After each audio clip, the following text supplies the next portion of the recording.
Bonjour à tous. Dans cette vidéo, nous allons répondre à la question: combien y a-t-il d'atomes d'or dans un lingot d'1 kg? Pour calculer ce nombre d'atomes, il faut suivre la démarche suivante. Dans un premier temps, déterminer la masse d'un atome d'or, et ensuite, diviser la masse d'un lingot par celle d'un atome.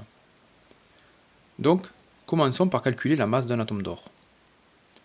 Nous considérons que la masse de l'atome est égale à celle de son noyau.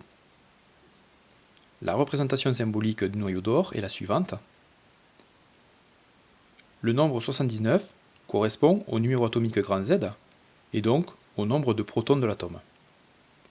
La valeur 197 est le nombre de masse, grand A, ou nombre de nucléons de l'atome, c'est-à-dire son nombre de protons plus neutrons.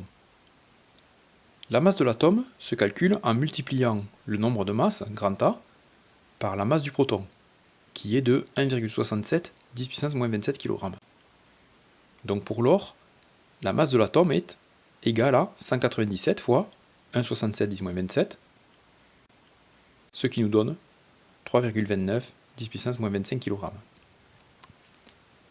Calculons maintenant le nombre d'atomes dans le lingot. Appelons grand N ce nombre. Nous le calculons en effectuant le rapport entre la masse de l'échantillon, ici le lingot d'1 kg, et la masse d'une particule, l'atome. Nous divisons donc la masse du lingot par celle de l'atome, en faisant bien attention d'exprimer les deux masses dans la même unité, en kg par exemple. Donc, grand N égale 1 divisé par 3,29 10 puissance moins 25. Ce qui nous donne grand N égale 3,04 10 exposant 24 atomes. Ce nombre est absolument énorme, tellement grand qu'il est impossible d'imaginer ce qu'il représente.